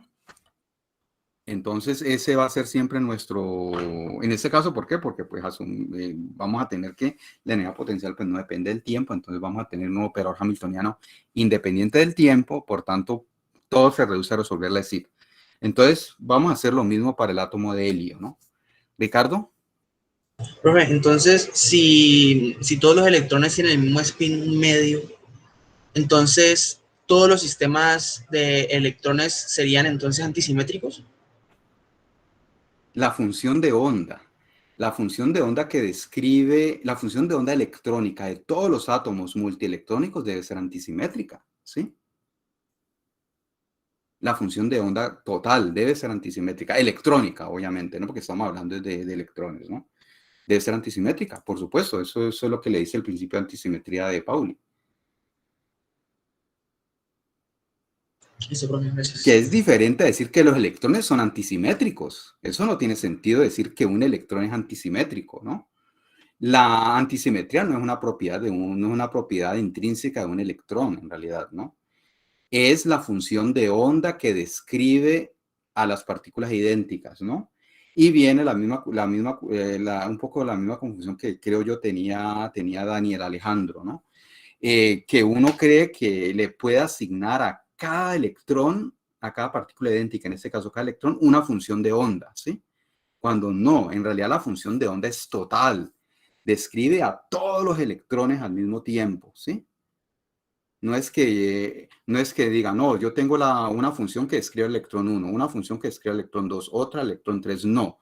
La función de onda describe a todo el sistema en su totalidad, ¿sí? Entonces, más o menos, va en esa línea para que no se confundan, jóvenes. Edward. Profe, entonces en el caso de las funciones simétricas sería como para el caso del fotón, ¿cierto? Correcto, sería un ejemplo, por ejemplo, ¿no? No sé si de pronto alguno de ustedes ha escuchado hablar de sistemas bosónicos, por ejemplo, del condensado Bose-Einstein, por ejemplo, ¿no? Que es un estado de la materia, de hecho, ¿no? Entonces, ahí en ese caso se están hablando de partículas bosónicas, de hecho, ¿no? Entonces, la estadística que debe cumplir no es la estadística asociada con funciones de onda antisimétricas, sino que deben ser simétricas, ¿sí? Es un ejemplo, un ejemplo en el cual se utiliza el otro caso, por ejemplo, ¿no? Que hay partículas bosónicas también, pero sí es cierto, el fotón tiene spin entero. Entonces, de acuerdo al principio de antisimetría de Pauli, si yo tengo un conjunto de fotones en mi sistema, entonces la función de onda que escribe ese conjunto de fotones debe ser simétrica, de hecho, ¿sí? Por definición, ¿sí? Bueno. Bueno, entonces ahora, como les decía, vamos con el átomo de helio, ¿no? Entonces, recuerden nuestro propósito, construir el operador hamiltoniano del átomo de helio y resolver la SID correspondiente, ¿no? Entonces, aquí utilizamos ese tipo de dibujitos. Esto no quiere decir que hay un electrón aquí y un electrón acá. Es simplemente una forma de dibujar, ¿sí? Para representar las coordenadas, que es lo que a mí me interesa, ¿sí? Entonces, voy a construir el operador hamiltoniano. El operador hamiltoniano, ¿de qué se compone? Primero, del operador energía cinética del electrón, que llamo electrón 1, ¿sí? Sería este. El operador energía cinética del electrón 2, ¿sí? Donde aquí tenemos el laplaciano asociado con la coordenada R1 y aquí el laplaciano asociado con la coordenada R2, ¿sí? ¿Qué otra cosa debemos incluir aquí? Ya tenemos los operadores de energía cinética. Ahora, ¿qué sigue? Para seguir construyendo el operador hamiltoniano. Operador de energía potencial. Correcto. ¿Y cómo vamos a describir esa energía potencial? Pues tenemos dos electrones con carga negativa y un núcleo con carga positiva. Entonces va a haber interacciones electrostáticas entre ellos, ¿no? Entonces va a haber una primera interacción electrostática entre el núcleo y el electrón 1. Entonces va a ser la interacción de Coulomb núcleo-electrón 1, que ya conocemos la forma, ¿no? Lo mismo para el electrón 2, ¿sí? Si tuviésemos solamente un solo electrón, no tendríamos el operador de energía cinética de 2, ni tampoco tendríamos este. Nomás tendríamos este término de acá y este de acá, que es lo que pues hemos tratado hasta el momento. Pero hay que agregar el operador de energía cinética del electrón 2 y el término de atracción electrostática entre el núcleo y el electrón 2. Pero hace falta otra interacción. ¿Cuál es la otra interacción que hace falta aquí? Electrón. Eso, la interacción, la repulsión entre los electrones, porque son partículas cargadas, que ya tiene un signo positivo debido a eso, ¿no? La interacción de Coulomb entre los electrones. Se llama repulsión interelectrónica, por supuesto. Repulsión entre electrones, ¿no? Entonces, ese es el operador hamiltoniano. Ya no tiene dos términos como lo habíamos visto antes, sino que tiene toda esta cantidad de términos, ¿no? Entonces ya desde un principio uno dice, wow, esto va a ser como más complicado de resolver, va a ser más complicado resolver la ESID aquí, ¿cierto? Bueno, entonces, si yo resuelvo esta ESID electrónica del átomo de helio, ¿sí? Que está escrita de esta manera, que voy a obtener la función de onda electrónica que va a depender, en este caso es antes del spin, no, el spin lo vamos a considerar más adelante. Entonces voy a tener la función de onda electrónica que va a depender de la posición, de las coordenadas de posición del electrón 1 y del electrón 2, ¿sí? Para cuando actúa este operador sobre esta función, pues me va a dar la energía multiplicada por esa función. Pero vean que yo no estoy diciendo que la función es la suma ni el producto de funciones de onda de un solo electrón. Es una función de onda que depende a su vez de la posición del electrón 1 y la posición del electrón 2, ¿no? Bueno. Por simplicidad vamos a decir que todo esto pues es R1 y todo esto es R2 como vector, ¿no? Entonces me queda de esta manera, ¿sí? Sin considerar el spin aún, ¿no? Entonces vamos bien hasta aquí, jóvenes. Si yo resuelvo esta ESID asociada con ese operador hamiltoniano, tengo esto, ¿sí? Bueno, entonces, pero hay una mala noticia, ¿no? Y es que resolver la solución de esta ESID ya no es tan fácil como el átomo de hidrógeno, ¿sí? En el átomo de hidrógeno, la ESID correspondiente se puede resolver de manera exacta. Aquí no. Aquí usted tiene que resolverla de manera aproximada. No hay funciones analíticas que le permitan obtener la forma funcional de la función de esta función de onda, ¿sí? Ni tampoco la energía exacta, tampoco la puede obtener. Es imposible con las matemáticas que tenemos, ¿no? Entonces hay que utilizar métodos de aproximación para obtener una solución aproximada. Los métodos son o el método variacional o también hay unos que llaman teoría de perturbaciones, ¿no? Estos son los métodos más comunes que uno utiliza, ¿no? Pero hay una ventaja, que uno puede obtener la solución tan precisa como uno quiera, en realidad, ¿no? Como ya veremos con el método variacional. Juan Camilo, ¿qué pregunta tiene? No, profe, todavía no sé cómo plantear bien la pregunta. Ah, bueno. Entonces, piénsalo un poquito y ahora la hace, ¿bueno? Sí, señor. Bueno, bien. Listo. Entonces, esa es la mala noticia, ¿no? Si ese término no existiese, la repulsión interelectrónica, la solución de la ESID sería exacta. Se podría hacer exacta, ¿sí? Se podría resolver exactamente la ESID. Pero ese término es el que daña todo. Es el aguafiestas, digámoslo así, ¿no? Que es el que no permite que eso se resuelva de manera exacta y toca apelar a estos métodos aproximados. Pero a la vez, gracias a este tipo de términos que aparecen en el operador hamiltoniano de un átomo multielectrónico, la repulsión interelectrónica, es que los químicos computacionales tienen trabajo, en realidad, ¿no? Porque este es el término que hace que esto no se pueda resolver exactamente y se requieran métodos para resolverlo. Y los químicos computacionales son expertos en esto, en tener métodos para resolver, métodos aproximados para resolver la ESID, incluyendo la repulsión interelectrónica. Entonces ese término es el que le da trabajo a ellos, básicamente, ¿sí? A los químicos computacionales. Bueno, entonces, vamos a explorar uno de estos métodos que es el método variacional. Más adelante vamos a hablar del método de teoría de perturbaciones, ¿no? Pero vamos primero a trabajar el método variacional, ¿no?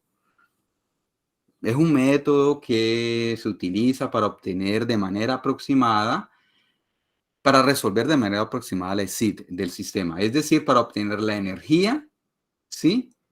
De la energía del estado fundamental de un sistema cuántico y también tener una forma aproximada de la función de onda, ¿no? Y se basa en un teorema que se llama el teorema variacional, ¿sí? Bueno, entonces, aquí no vamos a demostrar el teorema, pero sí se lo voy a mostrar, ¿no? Entonces, supongamos que tenemos una partícula cuántica unidimensional, ¿sí? Descrita por el estado fundamental psi sub 0. Recuerden, el estado fundamental, ¿no? Y que no necesariamente esté normalizada, ¿no? Entonces, y que, por supuesto, como es una función de onda propia del operador hamiltoniano, yo sé que cumple la ESID, es decir, el operador hamiltoniano actuando sobre esa función de onda, el estado fundamental que me va a dar la energía del estado fundamental multiplicada por la función de onda, ¿sí? Ahora, ¿qué sucede si yo multiplico a ambos lados por el complejo conjugado de la función? Psi estrellita, ¿sí? Lo puedo hacer si yo multiplico a ambos lados de la igualdad por la misma función, voy bien, ¿no? No tengo problema. Y ahora integro en todo el espacio X, ¿sí? De menos infinito a más infinito a ambos lados, ¿no? Entonces, esta energía E sub 0 es una constante, sale de la integral. Y me queda la integral, me queda E sub 0 por la integral en todo el espacio del complejo conjugado por la función, ¿sí? Me queda esto, ¿sí? Ahora, si la función estuviese normalizada, esa integral, ¿cuánto me daría? La integral que les estoy mostrando acá, a la derecha. 1, ¿cierto? Pero como yo dije por hipótesis que no necesariamente está normalizada, pues me va a dar un valor diferente de 1, ¿cierto? Entonces voy a tenerlo así, con un valor diferente que no necesariamente me dé 1, ¿no? Entonces yo puedo despejar de aquí esta energía. Yo puedo decir que la energía del estado fundamental es igual a ¿qué? A esta integral del operador en todo el espacio X del operador hamiltoniano actuando sobre la función de onda del estado fundamental y multiplicada por el complejo conjugado de la función sobre esta integral de acá, ¿sí? Yo puedo decir que sub 0 es esto. ¿Estamos bien hasta el momento o no les quedó claro algún paso?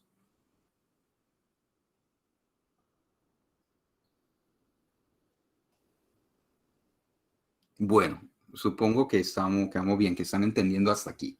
Entonces, aquí no estoy haciendo nada nuevo, ¿no? Estoy simplemente diciendo que la energía del estado fundamental, si yo conozco el estado fundamental, se puede escribir, si conozco la función de onda del estado fundamental, puedo obtenerla mediante ese cociente. Si la función estuviese normalizada, el denominador me daría 1, se reduciría nomás a lo de arriba. Pero si no está normalizada, pues hago la integral de normalización y ya. Y me daría diferente de 1. Entonces, ahora, ¿qué me dice el teorema variacional? Si yo tengo un sistema cuántico unidimensional, ya no descrito por la función de onda del estado fundamental, psi sub 0, sino por cualquier función de onda phi, ¿sí? No necesariamente la función de onda del estado fundamental, psi sub 0. Tampoco que esté normalizada, no necesariamente, pero sí como condición debe satisfacer las mismas condiciones de frontera, eso sí. Es decir, recuerden que la energía potencial impone condiciones de frontera para poder resolver la SID, ¿no? Entonces sí debe satisfacer esas condiciones de frontera. Entonces, si yo tengo ese caso de aquí, donde yo escojo una función arbitraria que cumple estas condiciones, no necesariamente esta, yo puedo hallar una cantidad de epsilon, que sería la misma de aquí, pero en lugar de tener psi sub 0, tengo mi función phi arbitraria, ¿sí? Ahora, si esta función phi resulta ser psi sub 0, la función del estado fundamental, esta cantidad de epsilon, ¿qué va a ser? Pues va a ser la energía del estado fundamental, porque sería esta fórmula, básicamente, ¿no? Pero, ¿qué sucede si es otra función, una función phi diferente, ¿no? Esta cantidad de epsilon, pues no va a ser la energía del estado fundamental, ¿sí? Y el teorema fundamental del teorema variacional me dice que, pero sin embargo yo sí puedo comparar esta cantidad con esta energía de sub 0, que se define de esta manera. Me dice que esta cantidad de epsilon que yo obtenga con este cociente, con esta función de onda arbitraria, esta cantidad de epsilon va a ser mayor o igual que E sub 0, ¿sí? Que la energía del estado fundamental. ¿Cuándo se cumple la igualdad? Cuando la función arbitraria phi es psi sub 0, porque esta expresión se me transforma en esta. Y la desigualdad, el mayor, se da para cualquier otra función que sea diferente, ¿sí? Entonces, eso es lo que dice el teorema variacional, ¿no? ¿Alguna pregunta, jóvenes? Ahora, aquí yo no les estoy demostrando el tema variacional, eso se puede demostrar ya se requiere un aparato matemático un poquito más avanzado de la mecánica cuántica, algo que se llama el teorema de expansión, y eso se ve en el curso de química cuántica. Entonces aquí yo se los estoy diciendo, pero no se los estoy demostrando, pero eso se puede demostrar. Entonces, ¿qué tiene interesante esto? Lo que tiene interesante es que yo puedo tener entonces, dependiendo de la forma funcional de esa función phi, un valor de epsilon que sea lo más cercano que yo pueda a este valor E sub 0, ¿sí? Entonces, a esta función phi se le llama función de prueba, ¿no? Entonces, me va a servir para eso. Yo puedo, por ejemplo, supongamos que yo tengo un sistema donde yo no conozco la función de onda del estado fundamental, por tanto tampoco conozco la energía del estado fundamental. Yo puedo empezar a utilizar diferentes funciones phi, ¿sí? Y ver cuál de ellas me va dando un valor más y más cercano a este valor E sub 0. Eso se convierte en una cota superior, ¿no? ¿Cuál se va acercando más y más, ¿no? Entre más cercano esté, ¿sí? A esta energía, a esta energía, esta función va a ser más cercana a la función del estado fundamental, ¿no? ¿Sí? Entonces, es una manera entonces de yo acercarme a esa energía del estado fundamental sin conocerla con anterioridad. Vamos a ver con ejemplos cómo funciona, ¿no? Bueno. Entonces, entonces, por supuesto que uno no va a utilizar cualquier función, ¿no? Cualquier función phi. Uno siempre se basa, uno escoge una forma conveniente de la función phi, y esa forma conveniente va a tener algunos parámetros, que van a ser como unos parámetros de ajuste. Y lo que se llaman parámetros variacionales. Y lo que usted hace es optimizar esos parámetros de ajuste o parámetros variacionales para que le dé el valor más cercano posible a E sub 0 bajo esa forma funcional de la función phi, ¿sí? Posiblemente para algunos esto les suene como un poco a trabalenguas. Vamos a hacer un ejemplo para que les quede claro, ¿no? Bueno. Entonces, el ejemplo. Siempre cuando uno va a probar un nuevo método, ¿sí? Es la recomendación que siempre le hago a los estudiantes que deciden trabajar conmigo en investigación, es si usted va a aprender un método de cálculo, por ejemplo, un método de solución de la ecuación de Schrödinger o lo que sea, usted primero lo prueba con algo que ya conoce, es decir, con algo que ya conoce su solución, ¿sí? Antes de irse a situaciones donde usted la solución no la conozca de antemano. De alguna manera usted tiene que asegurarse que funciona para los casos conocidos antes de irse para un caso desconocido. Entonces es lo que vamos a hacer aquí. Entonces, nosotros conocemos la energía del estado fundamental del átomo de hidrógeno, ¿sí? Que sale a resolver la ESID del átomo de hidrógeno, ¿no? También conocemos la forma funcional, ¿no? Pero entonces vamos a proponer una función de prueba phi que es de esta manera. E a la menos alfa por R al cuadrado. ¿Recuerdan ustedes la forma funcional de la función de onda del estado fundamental? Es de esta misma forma, menos alfa, pero acá el R no es al cuadrado, es a la menos alfa R. ¿Lo recuerdan, jóvenes? Entonces esta función es diferente. No es la misma función del estado fundamental. Es una función diferente. Por tanto, ¿qué me dice el teorema variacional? Me dice que si yo utilizo esta función de prueba, voy a obtener un valor epsilon que va a ser mayor que la energía del estado fundamental, ¿no? ¿Sí? Pero ¿qué tan mayor? Va a depender de mi parámetro de ajuste, que es alfa. Si yo puedo encontrar el parámetro de ajuste óptimo, el mejor parámetro de ajuste posible, puedo encontrar el valor más cercano posible a E sub 0 dentro de esta forma funcional de la función de prueba, ¿sí? Entonces, bueno, aquí en este caso, recuerden que como es el estado fundamental no es E sub 0, sino que sería E sub 1, porque el número cuántico n arranca desde 1. Por eso es que pongo aquí E sub 1, no puse E sub 0 aquí, ¿sí? Pero es la energía del estado fundamental. Lo que pasa es que acá se hace de manera genérica, con un E sub 0, pero en realidad para el átomo de hidrógeno sería un E1, ¿no? Bueno, entonces, ¿cuál va a ser el plan con el método variacional?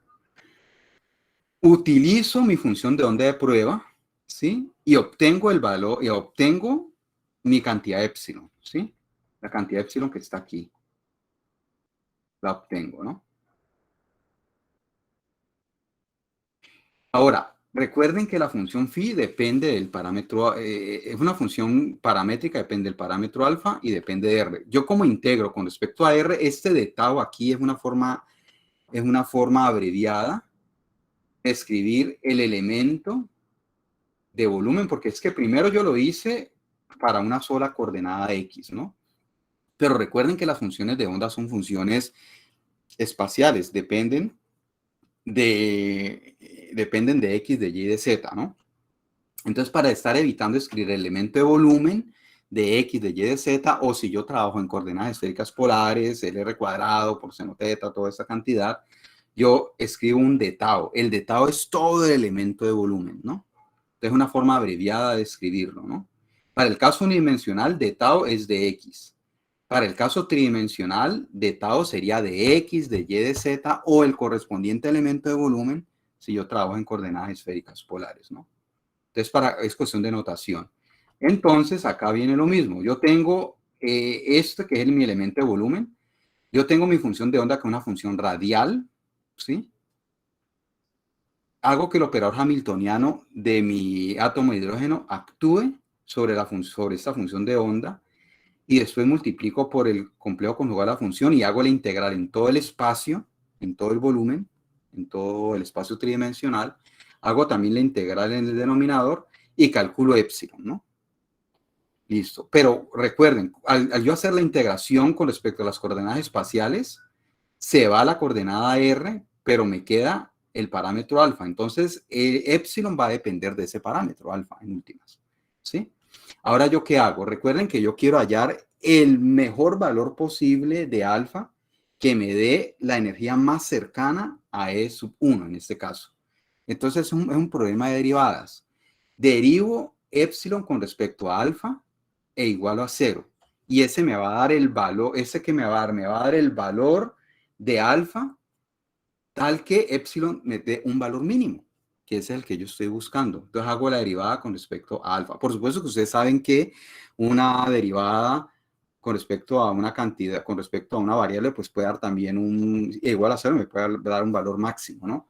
Pero en estos casos, en realidad, por la forma de la función de onda y todo, siempre va a dar un valor mínimo, en realidad, cuando yo hago esta igualdad y despejo alfa, ¿sí? Entonces, de esta manera yo hallo el valor de alfa óptimo, ¿sí? Que me va a dar la menor energía posible. Entonces reemplazo ese valor alfa aquí en la fórmula de la energía y me da el valor mínimo de epsilon, ¿sí? Que es que va a ser el más cercano a la energía del estado fundamental dentro de esta forma funcional, ¿sí? Entonces vamos a verlo. El paso 1. Resuelvo esto. Esto es un poquito engorroso hacerlo, pero una vez usted hace esta integral, recuerden, la integral significa todo esto, así que hay que hacerlo, ¿sí? Teniendo este operador hamiltoniano, ¿sí? Todo. Cuando ustedes hacen ese cálculo, esta integral de arriba les va a dar este valor. 3pi a la 3 medios sobre raíz cuadrada de 32 alfa menos pi sobre alfa, ¿sí? Hacen lo mismo en el caso de acá abajo, ¿sí? Aquí estoy haciendo la integral explícita. Por supuesto que esta es una forma indicada, corta, compacta, pero cuando yo necesito hacer las integrales tengo que expandir ya todo eso, tengo que reemplazar el de tau por este valor de acá, por esta cantidad de acá. Resuelvo la integral del denominador, me va a dar pi sobre 2 alfa a la 3 medios, ¿cierto? Reemplazo numerador, denominador, simplifico, me da este resultado, ¿sí? Vean que este resultado, la energía depende del parámetro alfa. Es el que sobrevive después de la integración. Ahora hago el paso 2. Este es el resultado que tengo del paso 1. El paso 2 es hacer la derivada con respecto a alfa. E igual a 0. Esto ya lo van a hacer ustedes en el taller. Y me da, cuando despejo alfa, me va a dar el valor de alfa óptimo, que es 8 sobre 9pi. Y lo que hago es reemplazar en el valor de la energía, que es acá, en la fórmula de la energía. Reemplazo alfa y me da menos 4 sobre 3pi en unidades atómicas, ¿no? En Hartree. E sub h, recuerden que es en Hartree, ¿sí? Entonces, reemplazo los valores de 4 y 3pi, me va a dar menos 0.4244 Hartree, que evidentemente es mayor que la energía del estado fundamental en Hartree, que es menos 0.5 Hartree, ¿sí? Ven que el teorema variacional se cumple. Esta energía es mayor que este valor de acá. Recuerden que en números negativos, entre más grande sea el número negativo, ese número es menor comparado con un número negativo que sea más pequeño el valor absoluto del número, ¿no? Entonces, menos 0.4244 es mayor que menos 0.5000, ¿sí? ¿Alguna pregunta, jóvenes?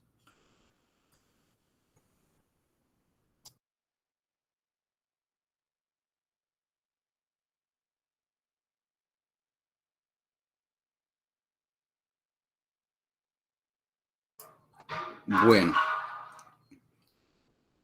aquí entonces vemos la comparación, ¿no? Esta es la función de onda exacta, la función de onda 1s, que es 1 sobre raíz cuadrada de pi, e a la menos r. Y esta es la función de onda de prueba, ¿sí? Ya está aquí normalizada, ¿no? Por eso le pongo esta cantidad acá para que esté normalizada y poder compararlas. Y veo que entonces hay cierta similitud de la función de onda, excepto cuando r tiende a 0, ¿no?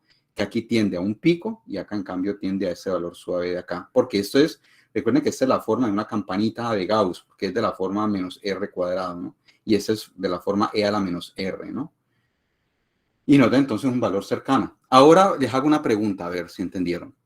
Si yo hubiese usado como función de prueba el orbital atómico 1s y hubiese hecho todo este procedimiento con un valor de alfa, de acá, con todo eso, hubiese hecho ese procedimiento, ¿qué valor de la energía hubiese obtenido?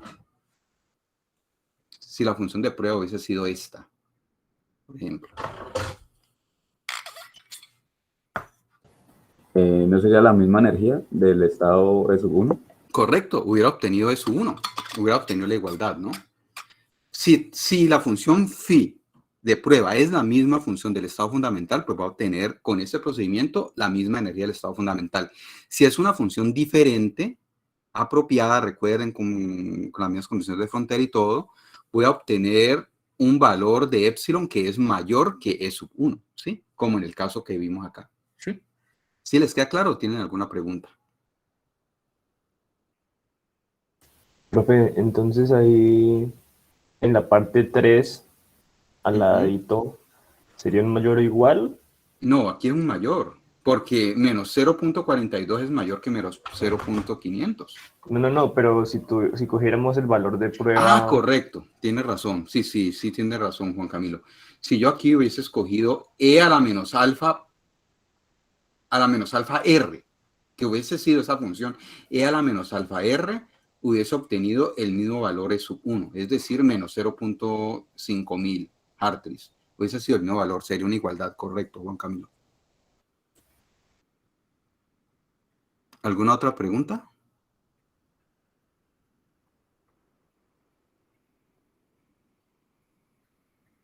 Bueno.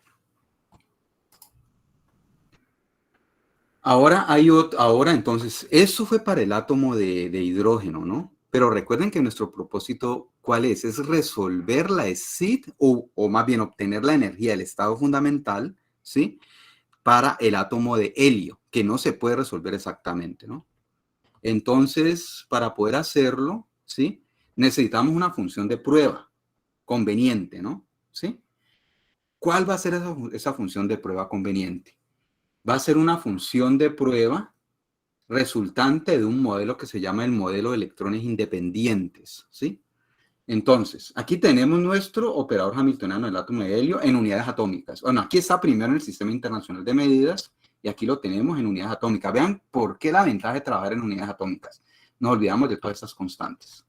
Y me da algo sencillito acá, ¿sí? Entonces, yo reorganizo términos.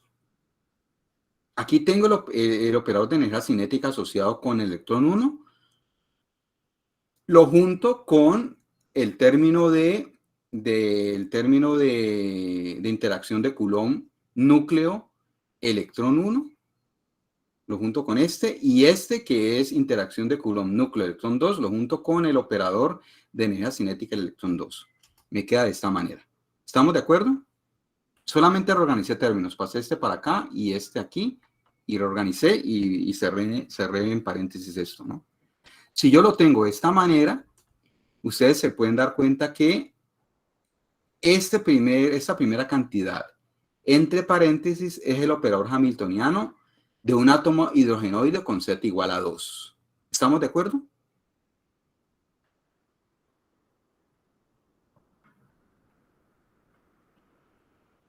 Vean, el operador hamiltoniano es el mismo, lo único que cambia es que aquí tendríamos un Z, ¿se acuerdan? Que es un menos ZE cuadrado para un átomo hidrogenoide con valor de Z dado. En este caso Z vale 2, entonces me da el operador hamiltoniano para un átomo hidrogenoide con Z igual a 2. Y ese también me da lo mismo, un operador hamiltoniano para un átomo hidrogenoide con Z igual a 2. Y tenemos el término de repulsión interelectrónica, que es el que nos daña todo el paseo. O a la vez, pues el que hace las cosas más interesantes, ¿no? Depende de usted cómo lo vea. Entonces, ¿qué es la repulsión interelectrónica? Entonces, lo puedo escribir, el operador hamiltoniano del átomo de helio lo puedo escribir de esa manera. ¿Cómo? El operador hamiltoniano de un átomo hidrogenoide Z igual a 2, ¿sí? Para el electrón 1, más un átomo hidrogenoide con Z igual a 2 para el electrón 2, más el término de repulsión interelectrónica, ¿sí? Entonces, en el modelo de electrones independientes, ¿usted qué hace? Desprecia el término de repulsión interelectrónica. Asume que es 0, ¿sí? Por supuesto, no es cierto, los electrones se repelen entre sí. Pero recuerden que usted está buscando una función de prueba en últimas que le va a servir para el método variacional. Por eso usted dice, bueno, supongamos que es 0. Listo. No es la solución exacta, pero le va a permitir lograr una solución aproximada. Entonces lo dejamos de esta manera. La buena noticia es que cuando usted tiene un operador hamiltoniano de esta manera, vean que el operador hamiltoniano, si ustedes ven, se vuelve separable, ¿sí? Tenemos entonces los casos que habíamos visto anteriormente.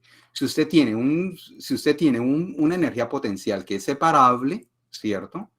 Usted ya sabe que la función de onda se va a poder escribir como el producto de dos funciones de onda de cada una de las variables. Y aquí, en este caso, tenemos esa feliz situación si ignoramos la repulsión interelectrónica. Usted tiene entonces que esta ESID la va a poder resolver exactamente con este operador hamiltoniano y lo pueden hacer, ¿no? Es fácil con todo lo que se conoce hasta el momento, que ustedes conocen, lo pueden resolver y van a obtener esto. Van a obtener que la función de onda del estado fundamental, en este caso vamos a tratar nomás del estado fundamental, ¿sí? Va a ser el producto, ¿sí? De la función de onda 1s del electrón 1 y la función de onda 1s del electrón 2. Va a ser el producto de dos funciones de onda, ¿sí? La función de onda del estado fundamental, ¿sí? Recuerden, nuestro interés es hallar una función de onda de prueba para el método variacional que nos sirve para encontrar la energía del estado fundamental, en este caso para el átomo de helio. Entonces ya tengo esto. Y resulta que que no solamente la energía potencial es separable, sino que también el operador de energía cinética. Cuando usted tiene esa situación, bueno, aquí tenemos entonces la forma funcional de la función de onda.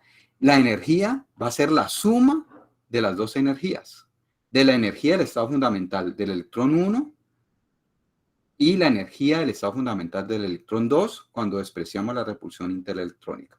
Aquí les muestro la forma funcional de esta función de onda, ¿sí? La función de onda psi, que va a ser el producto de dos orbitales atómicos 1s, ¿sí? Ahora, el valor de Z sabemos que vale 2 para el átomo hidrogenoide de helio más, ¿no? Entonces me queda el 2 acá, lo puedo reemplazar acá, ¿sí? Y la energía va a ser 2 veces la energía de su 1, que va a ser menos 4 Hartrees. Entonces esa va a ser entonces mi punto de partida, ¿no? Si no existiese repulsión interelectrónica, la energía del estado fundamental del átomo de helio sería menos 4 Hartrees. Vean, la energía del estado fundamental del átomo de hidrógeno, pues es menos 0.5. Del átomo de helio más, ya se las dejo para que ustedes la hallen, y de este átomo, del átomo de helio, es menos 4 Hartrees, ¿no? Sería la energía, ¿sí? Bueno. Listo, entonces esa va a ser nuestro punto de partida, ¿no? ¿Sí? Va a ser nuestra función de onda de prueba, en nuestro caso, para poder entonces utilizar el método variacional, ¿no? Y eso a dejarlo ya para la próxima clase porque supongo ya que están cansados, siempre están viendo ya mucha información nueva, ¿no? Entonces vamos a utilizar como función de onda de partida el producto de 2 orbitales atómicos 1s de átomos hidrogenoides, ¿sí? Una función de este tipo, ¿sí? En el método variacional y ver qué energía vamos a obtener. Vamos a obtener una energía mucho mejor que esta, obviamente, porque esta es la energía dentro del modelo de átomos independientes, de electrones independientes, ¿no? Entonces vamos a ver qué valor obtenemos y vamos a compararlo no con el valor exacto, porque el valor exacto no se conoce en realidad, ¿no? Porque el átomo de helio no se puede resolver exactamente, pero lo vamos a comparar con el valor experimental, a ver que también funciona nuestro método variacional. La energía del estado fundamental del átomo de helio se conoce con una muy buena precisión. Entonces vamos a compararlo con ello. Pero ya lo dejamos la próxima clase para que ustedes asimilen toda esta información que está aquí. ¿Hay alguna pregunta, jóvenes?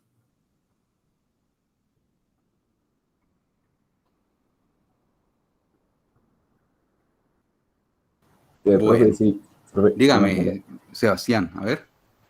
entonces, la energía epsilon que obtenemos con el método variacional no es esta misma energía que obtuvimos de menos 4. No es la misma, porque aquí no estoy utilizando ningún método variacional. Sí, ok, Simplemente sí. la energía dentro del modelo de electrones independientes. Entonces no va a cumplir ningún teorema variacional, ¿no? Pero esta forma funcional que tengo aquí, ¿sí? Va a ser el punto de partida para el método variacional en el átomo de helio, ¿sí? Y voy a necesitar un parámetro variacional. Si ustedes ven la forma de estas funciones, ¿cuál parámetro variacional se les va a ocurrir que fuese? R no puede ser porque es una variable. Z, que es el número atómico, va a ser nuestro parámetro variacional ahorita. Y va a tener una interpretación, ¿no? Eso lo veremos la clase que viene, ¿sí? Y vamos a tener un valor que ya va a cumplir el teorema variacional. Es decir, la energía que vamos a obtener, el valor de epsilon, va a ser mayor que el valor más preciso que se conoce de la energía del átomo de helio, que sería el valor experimental, ¿no? ¿Sí? Y vamos a ver que lo va a cumplir para ese caso, ¿no? Va a ser mayor que ese valor. ¿Qué tan cercano? Ya veremos la próxima clase. ¿Alguna otra pregunta, jóvenes? Profe, una pregunta. ¿Y si el Z entraría siendo el parámetro variacional, cómo entraría o de qué forma se trataría la parte de la repulsión? No, lo que pasa, bueno, la repulsión entra ¿cómo? La repulsión entra es en el método variacional, si usted lo ve, la repulsión entra aquí, en el operador hamiltoniano, que va a ser el operador hamiltoniano completo del átomo de helio, que va a tener la repulsión interelectrónica, ¿sí? Ahí es donde entra la repulsión interelectrónica y las integrales ya no van a ser tan fáciles de resolver. Ya yo no les voy a pedir, para ese sí es más sencillo, pero para el átomo de helio hacer esta integral ya es más complicado, ¿no? Entonces yo les voy a mostrar ya son los resultados más que todo, ¿sí? Pero aquí es donde entra la repulsión interelectrónica. En el operador hamiltoniano del átomo de helio, aquí sería el átomo de hidrógeno porque es para el átomo de hidrógeno en este ejemplo. En nuestro caso va a ser el operador hamiltoniano del átomo de helio, acá va a ser, con todas las otras cantidades de acá. Ahí es donde entra. ¿Sí me entiendes, Sebastián? Sí, profe, muchas gracias. Bueno, de nada. Pero es buen punto, de hecho, para evitar que se confundan ustedes, ¿no? Puede a veces querer ustedes que es el operador hamiltoniano sin incluir la repulsión electrónica. No, es el operador hamiltoniano del átomo de helio. ¿Hay alguna otra pregunta, jóvenes?